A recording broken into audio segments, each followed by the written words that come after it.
अच्छा, आपसे एक सीधा सवाल है, गाय का दूध शाकाहारी होता है या मांसाहारी? आप सोच रहे होंगे कि अभिषेक जी आज भांग खाकर ये सवाल पूछने आ गए क्या? नहीं। अगर मैं आपको कहूं कि गाय का दूध भी मांसाहारी हो सकता है तो जी हाँ, बशर्ते वो गाय भारतीय नहीं अमेरिकी हो। क्या है ये कथित नॉन वेज मिल्क और क्यों इस पर इतनी चर्चा हो रही है और कैसे ये दूध भारत और अमेरिका के बीच चल रही ट्रेड डील टॉक्स में मट्ठा डाल रहा है? अमेरिका क्यों इस दूध को भारत भेजना चाहता है? इन सभी सवालों के जवाब जानेंगे हम आज के वीडियो में। नमस्कार, मैं अभिषेक, आप देख रहे हैं द पैम्फलेट। दोस्तों, भारत और अमेरिका के बीच व्यापार समझौते को लेकर बातचीत चल रही है। अमेरिकी राष्ट्रपति डोनाल्ड ट्रंप ने पहले 9 जुलाई तक समझौते की डेडलाइन दी थी, जिसे अब बढ़ाकर 1 अगस्त कर दिया। लेकिन यहाँ पर डेयरी और कृषि प्रोडक्ट्स को लेकर मामला अटक गया है। अमेरिका दबाव बना रहा है कि भारत अपने बाजार को अमेरिकी कृषि और डेयरी उत्पादों के लिए खोले, जबकि भारत इसका सख्त विरोध कर रहा है। अब इसके पीछे कारण सिर्फ इकोनॉमी नहीं है, बल्कि सांस्कृतिक वजह भी है। हम दोनों पर चर्चा करेंगे। पहले हम सांस्कृतिक वाले पर बात कर लेते हैं। अमेरिका चाहता है कि भारत अमेरिका की गायों का दूध इंपोर्ट करे, लेकिन भारत का कहना है कि अमेरिका से आने वाला दूध हमारी धार्मिक भावनाओं और सांस्कृतिक मूल्यों के खिलाफ है। यही वजह है कि भारत इस दूध को नॉन वेज मिल्क कहकर खारिज कर रहा है। अब सवाल है कि आखिर ये नॉन वेज मिल्क है क्या भला?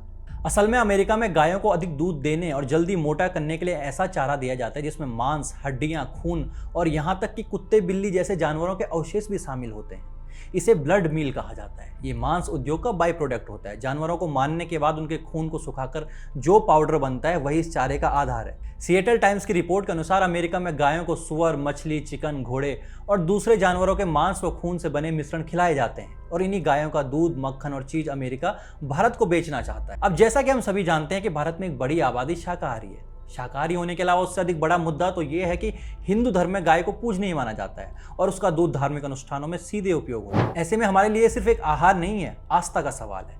अब मोदी सरकार ने स्पष्ट कह दिया है कि अमेरिका इस बात का सख्त प्रमाण दे पहले कि जिन गायों से दूध निकाला गया है उन्हें कभी भी मांस, खून या किसी जानवर के अंग से बना आहार नहीं दिया गया, यानी सर्टिफिकेट देना पड़ेगा। कागज तो यहाँ भी दिखाने पड़ेंगे, लेकिन यही सर्टिफिकेशन शर्त अब अमेरिका को मंजूर नहीं है। अमेरिका इसे फालतू में सीन कर रहा है टाइप वाली एक बाधा बता रहा है। अमेरिका कहना है कि भारत इन भावनात्मक मुद्दों की वजह से व्यापार के दरवाजे बंद कर रहा है। अब आप सोच रहे होंगे कि भला अमेरिका जैसी महाशक्ति को ऐसी क्या जरूरत पड़ गई कि उसे दूध बेचने वाला बनना पड़ रहा है? दोस्तों, इसकी जड़ अमेरिका की घरेलू अर्थव्यवस्था में छिपी है। दरअसल अमेरिका को भारत से व्यापार घाटा सालों से खल रहा है। हर साल अमेरिका भारत से अरबों डॉलर का सामान खरीदता है, लेकिन भारत उतना नहीं खरीदता। यह घाटा लगभग 45 अरब डॉलर का पहुंच चुका है। ट्रंप प्रशासन से लेकर बाइडेन तक हर सरकार ने इस घाटे को कम करने के लिए भारत पर दबाव डाला है और सबसे आसान तरीका उन्हें यही दिखता है कि डेयरी और कृषि उत्पादों को बाजार खुलवाया जाए।